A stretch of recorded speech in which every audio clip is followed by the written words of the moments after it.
Sweet kids, short as heck. I was in South Carolina with my grandfather when this happened, so I was able to be outside in the hotel's pool on my own. There were a couple of little boys and their mother there. They got into the pool and one of them seemed to be having trouble swimming, so I gave him my little surfboard. Not surfboard thing to borrow. Don't judge, I forget what it's called and it's early.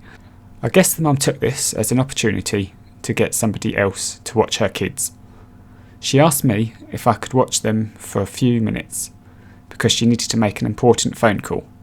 I expected half an hour max because I know that people can get onto plenty of different subjects. I was watching her kids and helping them and being as nice as I could.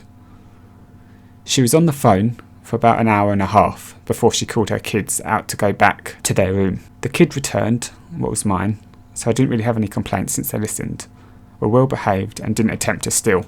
Entitled mother and son don't accept surprise party from poor people. My family and I live in a house with 3 apartments, one for my family, one for my aunt's family, and one which has been empty until 2005. When this apartment was bought, we wanted to prepare a party for those new arrivals. This is how the scene was. Entitled mother arriving. What the hell is this shit? Me, a surprise party for your arrival. Why the hell would you do that? We're not that poor to have some crappy surprise party from a bunch of homeless. Now get lost.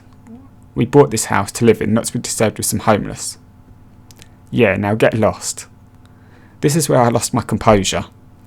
Well, some people here don't want a gift from us, I said, smirking at my cousin, who is keeping his hand on the mouth to avoid laughing.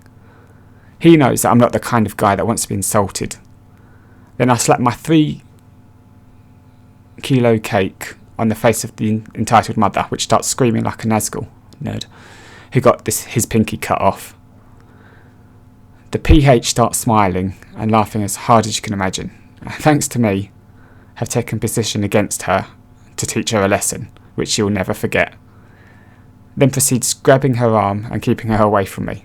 The following day, I went to apologise for my rage, but they weren't home. We didn't see them from that time. Shitty babysitter.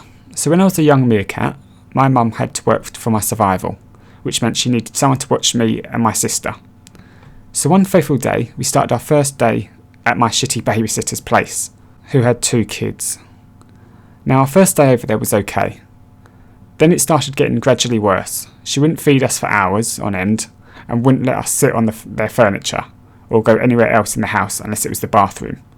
Now this asshole of a person did all that and more, and I wanted nothing more than to run away and hide. Her husband, thank God, wasn't that bad of a person, but it took my mum ages to finally find somebody else, so we wouldn't be around that spawn of Satan. Did I mention she made, and I mean made, us watch Freddy vs Jason, a horror movie, when I was 8 years old, and that coupled with my inability to sleep because of this, which gave me nightmares. Woman wanted me to give up my seat, even though there were 3 seats right behind me. So I was on the bus, by the window, listening to music, and just minding my business. A woman with a baby in her hands, and a mother got on the bus, and my first reaction was to look around and see if I should get up.